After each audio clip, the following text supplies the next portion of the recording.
అని చెప్పి మాట్లాడుతున్నాడు.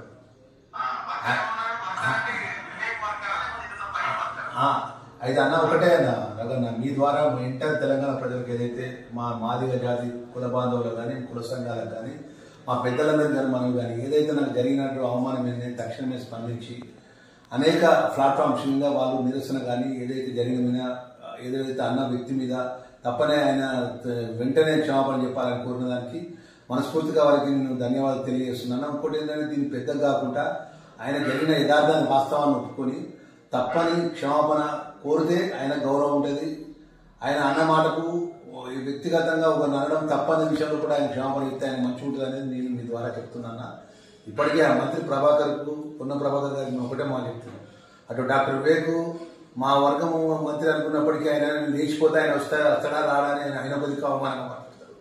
ఈయనేమో నేను ఉండని వెళ్ళిపోతా అంటాడు. మేము ఆయనకు మేము వాళ్ళ వర్గాన్ని మేము ఆ వర్గంకి వచ్చిన వాళ్ళంగా కష్ట సుఖాల్లో మేము ఆయన కొడుకు ఎంపీలో పడితే మేము మీదేసుకొని మేము గెలిపించాం ఆయన కొడుకు పెద్దపల్లి పార్లమెంట్. మేము వాళ్ళ తండ్రి అప్పటి నుంచి మా తండ్రి వాళ్ళతో స్నేహితం వాళ్ళ కుటుంబానికి మేము పెద్దపల్లి పార్లమెంట్లో మేము కార్యకర్తగా వాళ్ళ కుటుంబానికి మేము ఓటేసి మేము గెలిపించేదాన్ని మా పాత్ర ఉన్నది. తోటి అంటే ఇలాగే మన ఏమయ్యా మంత్రి నువ్వు ఎట్లా మాట్లాడుతున్నావు, మావని పట్టుకుని దున్నపోదని ఎట్లా అంటున్నావు అని ఒక మాట అన్నా. మళ్ళీ కూడా అది క్లియర్గా అది మైనార్టీకి సంబంధించిన కార్యక్రమం నేను పెట్టినది. నేను అజ్మత్ భాయ్ వక్ఫ్ బోర్డ్ చైర్మన్గా టైం కన్సర్న్ మినిస్టర్ నేను టైం ఫిక్స్ చేసుకున్నా. నేను 3:30కి వస్తాను అన్న. లేట్గా రావడం జరగలేదు కదా, మీ ద్వారా చెప్తున్నా మరొకసారి. అజ్మత్ వక్ఫ్ బోర్డ్ చైర్మన్ అజ్మత్ భాయ్ ఈ యొక్క కార్యక్రమానికి సంబంధించిన ఇష్యూలో కూడా 2 రోజుల కింద అన్న అంటే 2500 స్క్వేర్ యార్డ్స్ సంబంధించినటువంటి వక్ఫ్ బోర్డ్ మనం జీవో ఇస్తున్నామన్నా, మీరు అనుమతి ఇవ్వాలంటే ఇస్తా అని చెప్పి నేను దానికి సంబంధించిన పేపర్ వర్క్ ఫార్మాలిటీస్ అది మా ఆఫీసర్ చేపించి జీవో ఇస్తే జీవో అన్న మనం పంపిణీ చేద్దాం. మన డిపార్ట్మెంట్ కదా అజ్మత్ భాయ్, మనకు సంబంధించిన మైనార్టీ కార్పొరేషన్ చైర్మన్ పిలవండి, మనం అందరం వచ్చి ఇద్దాము అంటే ఇంకెవరు మీరు 100 ఇవ్వండి, నాకు అభ్యర్థులు అయితే నేను 3:30కి వస్తాను. ధర్మపురంలో ఉన్నా, నేను 3:30కి బయలుదేరి వస్తాను అని చెప్పిన. నేను 3:30కి బయలుదేరి వస్తాను అని చెప్పి నేను 3:30 నిమిషాలకు మా మినిస్టర్ కూడా మా విస్కాట్ మా వాళ్ళు భోజనం చేయలేదు అన్న, నేను ఇప్పుడు భోజనం చేస్తున్నా 15 నిమిషాల్లో నేను ఆడ చేరుతా అని చెప్పిన. చేరుతానగానే నాకు ఫైన్ ఫోన్ చేస్తే ఫైన్ కూడా చెప్పిన. నేను 3 కరెక్ట్గా బయలుదేరుతున్న వయసు నేను ఆడ చేరుతా అన్న. మళ్ళీ 5 నిమిషాలకు అజ్మత్ భాయ్ అన్న ఇట్లా పొన్నం ప్రభాకర్ గౌడ్ను మన ఇన్ఛార్జ్ మినిస్టర్ గారు మన ఇక్కడ ఎలక్షన్ ఇన్ఛార్జ్ డాక్టర్ వివేక్ గారు వచ్చినారు. వాళ్ళు అర్జెంట్ అంటే పంజాబ్ అజ్మత్ భాయ్ మీటింగ్ జరగని నేను వచ్చి జాయిన్ అవుతా. ఇక వాళ్ళిద్దరు నేను వస్తానంటే వాళ్ళ ఆగా నాకు తెలుసు, నువ్వు కానీ అన్న అజ్మత్ భాయ్ నేను చెప్పిన. ఎందుకంటే అన్న నేను మామూలు కార్యకర్తలు వచ్చినాను అన్న, నేను డబ్బును కాదు, మా తండ్రి కేంద్ర మంత్రి కాదు, సామాన్యమైన అర్జనవాడలు పుట్టి కాంగ్రెస్ జెండా మూసుకొని కాంగ్రెస్ కార్యకర్తగా ఈ స్థాయికి వచ్చిన వ్యక్తిని, కష్టాలు చూసిన వ్యక్తిని. ఇప్పుడు మన పొన్న ప్రభాకర్ దగ్గర అంటే ఉద్రేకపూర్వకంగా మాట్లాడే శక్తివంతుడు కాదు, నేను చాలా చిన్న స్థాయి వ్యక్తిని నేను. ఇక వాళ్ళు ఆ విధంగా నన్ను మాట్లాడతారని నేను కళ కూడా ఊహించలేదు.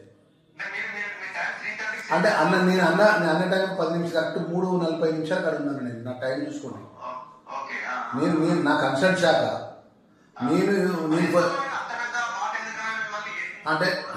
అంటే ఏం లేదన్నా, నేను వాళ్ళ సమకాలికంగా డాక్టర్ వివేక్ పక్కన కూర్చోవడం నాకు ఇష్టం ఉండలేదన్న.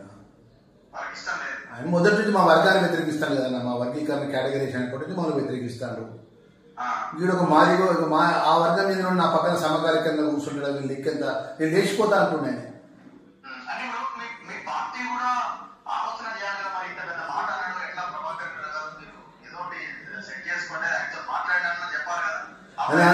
అందుకన్నా నాకు అంత పెద్ద అవమానం జరిగినప్పుడు నేను మనసు బాధ చేసుకొని నిన్న మీతో ఒక మాట అన్నా అది నన్ను కాకపోవచ్చు అని ఒక మాట నేను మీతో మాట్లాడి. ఎందుకంటే ఎందుకు లైవ్లో అంటే అన్న మనం ఒక పార్టీ జెండా కింద పనిచేసినప్పుడు పొరపాటు నాతో కూడా పొరపాటు జరుగుతాయి అన్న. పొరపాటు సరి చేసుకుంటాడు కావచ్చు. ఆయన ఫోన్ చేసి అన్న ఫోన్ అంటే తప్పు తెలుసు, మనకున్న స్నేహితులతో మన ఒక జిల్లా వాళ్ళం, నేను బీసీ ఎస్సీ నేను అన్న, నేను మనసులో పెట్టుకోకు, నువ్వు దాని పెద్దగా నువ్వు ఆలోచించాల్సిన అవసరం లేదు నువ్వు అది అని చెప్పి ఆయన మనకు ఇష్టం వచ్చిన లాంగ్వేజ్ ఒక మాటన్నా మాట్లాడతాను అనుకున్నా. ఆయన ఇప్పుడు 9:40 ఇప్పటి వరకు నాకు ఒక ఫోన్ కూడా చేయాలి. ఎవరు ఫోన్ చేసినా అంటున్నాడు ఆయన అనలేదు అనుకున్నా. ఆయన అనలే నేను ఇట్లా ఆయన నేను అంటే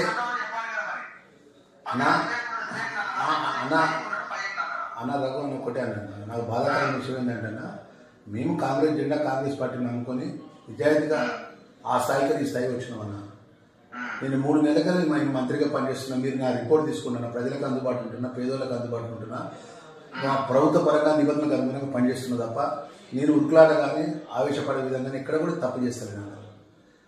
నన్ను లక్ష్మణ్ కుమార్ అంటే ఏమన్నా నన్ను తిట్టని, కానీ నా జాతిని తిట్టడం కరెక్ట్ కాదు కానీ నేను మాదిగా ఉన్నాను కాబట్టి నాకు మంత్రి ఇచ్చింది అన్న. నన్ను మాదిగా వర్గం నుంచే మంత్రి ఇచ్చింది. ఇక ఆయన ఇప్పటికైనా అన్న, ఇప్పటికే ఇవాళ నుంచి రేపటి దాకా చూస్తామన్నా. రేపటి వరకు కూడా ఆయన మార్పు రాకుండా ఆయన నేను అనలేదు, నేను పలానా ఆయన పక్కన అన్నా అంటే రేపటి నుంచి జరిగిపోయే పరిణామాలకు ఆయనే బాధ్యత. నేను దీని విషయంలో కూడా మా మల్లికార్జున ఖార్గే గారికి నేను నాకు ఆ సామాజిక వర్గంకి వెళ్ళి పుట్టి ఆ సామాజిక వర్గం ద్వారా మనం మంత్రి అవడం గిట్ట మేము చేసినటువంటి పొరపాట, మేము చేసినటువంటి మా దురదృష్టమా, మన ఈ విధమైన అవమానాలు భరించాల్సి వస్తుందన్న విషయం మల్లికార్జున ఖార్గే గారికి, మీనాక్షి మేడం గారికి కూడా నేను ఉత్తరం పంపించిన. ఖార్గే గారికి కూడా తీసుకొస్తా, రాహుల్ గాంధీ గారిని కలుస్తా, సోనియా గారిని కలుస్తా. ఇది నా జాతి ఎంటర్ నా రాష్ట్ర జాతిని అవమానపరిచింది. నమస్తే అన్న.